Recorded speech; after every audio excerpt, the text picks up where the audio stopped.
Buenas noches, mi nombre es Gerardo Aguatl Mejía y el día de hoy vengo a hablarles acerca de la etapa de investigación en el sistema penal acusatorio, que como tal es el nuevo modelo de justicia implementado recientemente. La etapa de investigación comienza a partir de la denuncia o querella o alguna detención en flagrancia. Se inicia la carpeta de investigación si hay un hecho delictivo. El Ministerio Público recaba todos los datos que pueda obtener con la policía, poder integrar si existió un hecho delictivo o no, y si existió, ir al juez y hacer una imputación del responsable del hecho delictivo.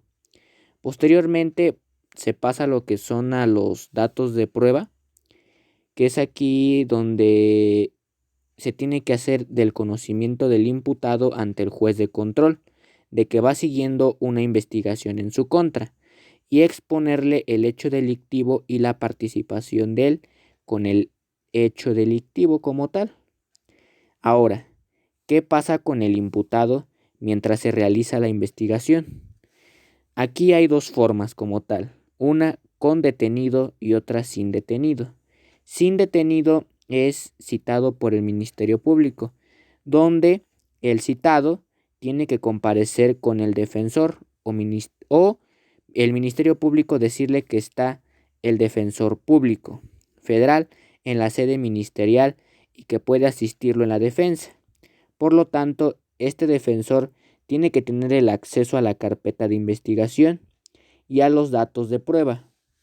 Ahora, en caso de que se dé con detenido, si no se trata de delito grave, podrá el Ministerio Público ponerle una medida cautelar, esta compareciendo, y se podrá ir. Ahora, si el delito es grave, tendrá que ir a sede judicial ante un juez de control para que califique la detención como tal. Ahora, hay un punto muy importante dentro de todo esto, la presunción de inocencia. El imputado como tal se considera presunto inocente, mas no presunto culpable, a lo que todo este proceso prácticamente es presunto inocente incluso antes del juicio. Ahora, las partes saben que las pruebas son válidas, ya se corroboró. Ahora posteriormente el Ministerio Público decide hacer una imputación para hacer el conocimiento formalmente al imputado que se está haciendo una investigación. El juez de control le pregunta al imputado si le hicieron valer sus derechos. Derecho a declarar, sí o no, la argumentación jurídica que expone ante la imputación y decidirán si la situación jurídica se resuelva en 72 horas o se duplique. Esto lo va a hacer como tal el imputado con su defensor. Ahora, el código establece que la etapa inicia con el conocimiento del hecho delictivo hasta la formulación de la imputación. El juez de control deberá resolver si vincula o no vincula, para posterior pasar a la investigación complementaria. Ante el juez de control, el Ministerio Público complemente su investigación para que se determine si se va o no a acusar.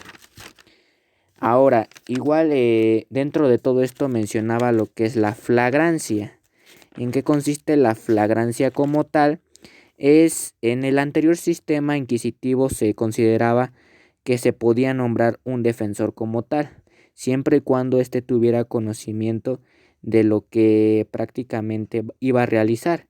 Actualmente en el sistema acusatorio la flagrancia debe de manifestarse por un defensor profesional en el cual se distinga porque tenga estos conocimientos y aparte de estos conocimientos algo que lo valide, que es un abogado o que tiene la profesión para poder defender en este caso a la persona en curso. También cabe mencionar que dentro de todo esto existe que las garantías individuales cambian como tal a derechos humanos. Esto sucede a partir del 10 de junio del 2012. dice que el derecho se considera como lo sustantivo, tales como puede ser derecho a no ser discriminado, derecho a la libertad, derecho a la vida, mientras la garantía es el instrumento procesal de tutela de los propios derechos. Remedios, evitar la violación o reparación del derecho, como medios de protección. Prácticamente se considera como lo objetivo, lo procesal, y se entiende como las garantías son las que tienden a proteger los derechos, llámense humanos o fundamentales. Las garantías en la etapa de investigación se encuentran establecidas en la Constitución Política de los Estados Unidos Mexicanos y en el Código Nacional de Procedimientos Penales, en el cual los derechos del imputado, ya mencionando este tema de lo que es el imputado y la víctima, los derechos del imputado y de la víctima los podemos encontrar lo que son en el artículo 20 constitucional en los apartados A y B, que primordialmente los derechos del imputado se van a encontrar en el apartado B, donde se van a hacer valer ahora sí que todas las características, el proceso que se tiene que realizar, si se le leyeron sus derechos como tal y así. En el artículo 20 constitucional manifiesta que el proceso penal será acusatorio y oral. Se regirá por los principios de publicidad, contradicción, concentración, continuidad e inmediación, que prácticamente son todos aquellos detalles que se ven manifestados dentro de este mismo proceso penal. Ahora, en cuanto al ofendido y a la víctima, se ha dedicado el apartado C del artículo 20, el mismo, constitucional, donde se manifiestan lo que son los derechos de ambos. Los principios establecidos como tal, mencionamos que es desde el artículo 10, 11, 12 y 13, pero también hacen mención anterioridad a estos. O sea que en el artículo 9, 8 y así, con anterioridad, también se manifiestan estos principios como tal dentro de esto mismo que se ve manifestado. Y más que nada, todo esto se enfoca prácticamente para diferenciar que el derecho no es lo mismo que la garantía, pero van de la mano como tal. El derecho fundamental a la defensa técnica y adecuada. Existe lo que es en el Código Nacional de Procedimientos Penales, en el artículo 17, menciona como tal que la defensa debe ser adecuada, técnica y tiene que ser inmediata. Eso de defensa inmediata prácticamente o particularmente lo manifiesta en el artículo 115 de este mismo código, a lo que en el artículo 110 se especifica, se conceptualiza en asesores jurídicos. Ahí va a manifestar todo lo que se puede manifestar en cuestión a estos asesores jurídicos que se determinan como tal. En el artículo 125 manifiesta que la entrevista entre defensor y detenido tiene que ser realizada de manera privada.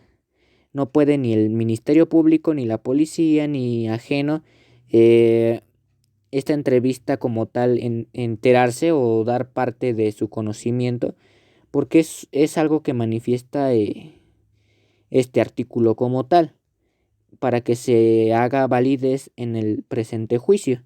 Ahora, la acción penal de particulares se manifiesta en el artículo 21 de la Carta Magna, donde dice que los particulares podrán ejercer directamente la acción penal en aquellos delitos que sean perseguidos por querella y que tengan una penalidad baja, en términos de lo señalado del artículo 428 del Código Nacional de Procedimientos Penales, donde dice que se promoverá